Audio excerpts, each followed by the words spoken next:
Pagdating namin dito ay nakaabot na talaga kami at nag-ready na si Busyo dito kasi excited na daw siyang mutibugsok dito sa ilalim. At pagsalom ko dito ay talagang napakatinaw talaga ng ilalong. Grabe kalubog ko, naingon magkape brown. Kaya hindi ako nagpadugay-dugay at dumali-dali ako para tumunga na kasi murag nilaan man dito sa ilalim. Daghan pa jugig mga kahoy ho. At sa ilang mga sandali nakitaan ko yung aking mga kauban nga nagsugba naman din sila dito. Mga hindugok mig-apil, bahala wa mi kuha. Medyo marami-rami na pala nga daghan gamay ang ilang mga kuha dito. Tarpang good size ang kasagaran nilang mga kuha og napoy mga di pa good size. Pero okay lang yan, hindi palagi tayo gabaan dyan. Ang importanteng hindi sayangan, basta kaunon lang. Dito banda-banda, tamang relax lang sila, tamang chill-chill lang. Naghuwat sila og mga luto na yung aming mga sinugba dito. Kasamtangan nga giating man ni Busyo. Sa ilang sandali, may nilili si Busyo dito sa ikubag at pagtanaw niya ay ito pala yung tubig na aming dala. Kasi ganahan daw sila sa klase na tubig na ito kasi may tapang daw na timpla. Binutang niya pala daan dito sa ubos kay basin daw mga tagak sa ayaw daw og mga buak. Layo labag yun og refilling station tong tubiga. Medyo uling pala yung pagsugba namin dito sa karpa para sigurado jud nga maluto ba. Kasi dinali-dali ito nga pagkasugba kasi gipanggutom na kaming lahat dito kasi mag-alas 3 na ng hapon wala ka paming tanghalian. Gikutoy na yung aming mga tiyan. Dito medyo malapit na kami dito matapos. Nakita ko na yung dito yung mga karpat sa kamay awang at dito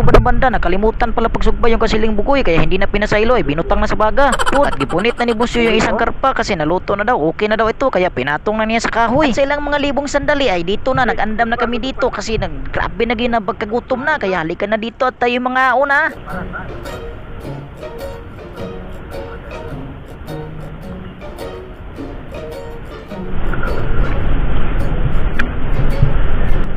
Yum, yum, yum, yum.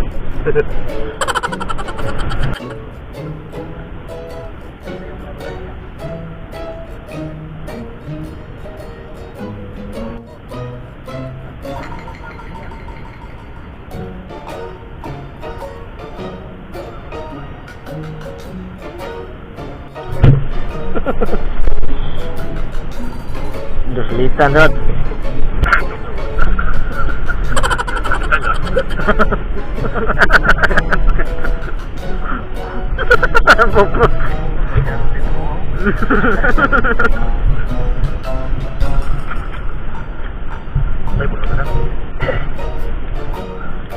Unik ko.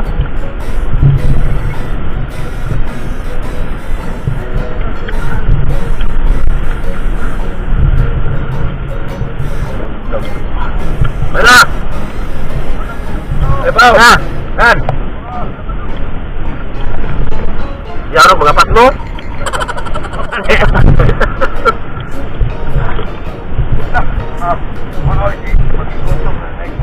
Lagi. Boleh. Bisa kok mate ngomong ya. Oh, boleh. Butuh. Boleh deh, Pak. Ayo. Sige na, kuha nga kami mo. Karon pa tao daw.